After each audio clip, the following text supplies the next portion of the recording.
안녕하세요.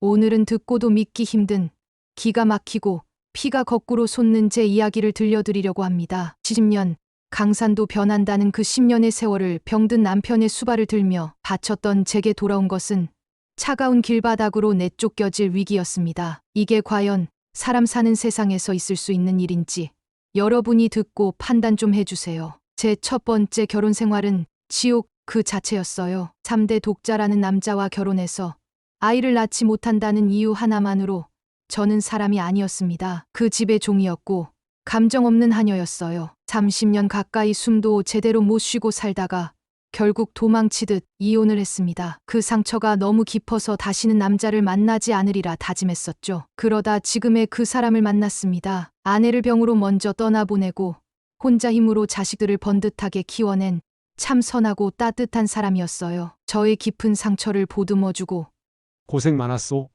이제 내 옆에서 편히 쉽시다. 라며 제 손을 잡아주는데 얼어붙었던 제 마음이 녹아내리는 것 같더라고요. 저희는 늦게 만난 만큼 서로에 얽매이지 말고 마음으로 서로를 의지하며 살자고 약속하고 한 지붕 아래에서 부부의 연을 맺었습니다. 제 인생의 두 번째 봄날이, 아니 처음으로 맞이하는 진짜 봄날이 시작된 거죠. 하지만 그 행복은 길지 않았습니다. 그 사람에게 몹쓸 병이 찾아왔고 그때부터 기나긴 투병 생활이 시작됐어요. 저는 10년 동안 제 삶을 전부 버렸습니다. 친구도, 취미도, 제 이름 석자도 잊고 살았어요. 하루에도 12번씩 시트를 갈고 음식을 삼키지 못하는 그 사람의 입에 죽을 떠 넣어주고 밤새 끙끙 앓는 소리에 뜬 눈으로 밤을 새우며 등을 쓸어주는 게 제 일상이었습니다. 제 손목과 허리는 너덜너덜해졌고 제 얼굴엔 웃음기 대신 그늘만 깊게 패였어요. 그래도 괜찮았습니다. 이 사람만 제 곁에 있어 준다면 그걸로 족하다고 생각했어요. 그렇게 10년의 세월이 흐르고 결국 그는 제 품에서 조용히 눈을 감았습니다. 하늘이 무너지고 땅이 꺼지는 것 같았어요. 장례를 치르는 내내 저는 실성한 사람처럼 울기만 했습니다. 그런데 제가 슬픔에 잠겨 있을 틈도 없이 진짜 불행은 그의 관이 땅에 묻히자마자 시작됐습니다. 장례식장에서 돌아온 바로 그날이었어요. 10년간 투병할 때는 코빼기도 안 비치던 그의 자식들이 하이에나 떼처럼 저희 집에 들이닥쳤습니다. 아들 내외와 딸, 셋이 나란히 서서 저를 위아래로 훑어보더니 아들이라는 작자가 서류 한 장을 제 얼굴 앞에 휙 던지더라고요. 이거 아버지 명의로 된 집문서예요. 혼인신고도 안 한 사이니 당신은 이 집에 대한 권리 단 일도 없는 거 아시죠? 기가 막혀서 숨이 쉬어지지 않았어요. 아니, 너희들 지금 그게 무슨 말이니? 아버지가 돌아가신 지 이제 겨우 사흘째다 라고 말하는데 옆에 있던 며느리라는 여자가 비웃으며 말을 받더라고요. 어머, 아줌마. 아직 상황 파악이 안 되세요? 법적으로 남남이라니까요. 우리 아버지가 착해서 10년이나 데리고 살아주신 것만으로도 감사하게 생각하셔야죠. 설마 우리 아버지 재산에 숟가락 얹을 생각하셨던 건 아니죠? 순간 눈앞이 캄캄해졌습니다. 10년의 세월, 제 청춘과 맞바꾼 그 희생의 시간이 이들에게는 그저 데리고 살아준 시간이 되어버린 겁니다. 저는 그 자리에 주저앉아 악을 쓰며 울부짖었어요. 내가 너희 아버지 똥오줌 받아내며 10년을 수발했는데 너희가 어떻게 나한테 이럴 수 있냐. 그러자 딸이라는 여자가 제게 다가와 팔짱을 끼고 차갑게 말하더라고요. 그러게 누가 그런 짓 하랬어요?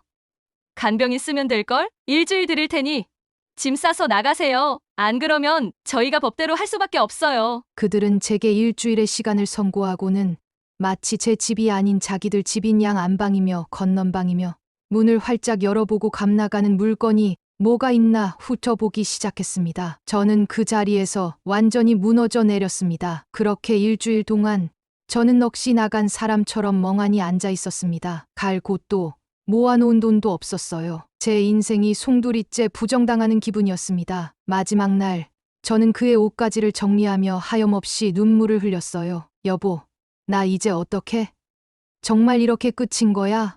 하고 그의 낡은 스웨터를 끌어안는데 옷 안쪽 주머니에서 딱딱한 무언가가 만져졌습니다. 조심스럽게 꺼내보니 작은 열쇠 하나와 낡은 편지 한 통이 들어있었어요. 떨리는 손으로 편지를 펼쳤습니다. 그 사람의 필체였어요. 사랑하는 내 사람, 당신이 이 편지를 읽을 때쯤이면 난 이미 당신 곁에 없겠지. 못난 나를 만나 평생 고생만 시켜서 미안하오.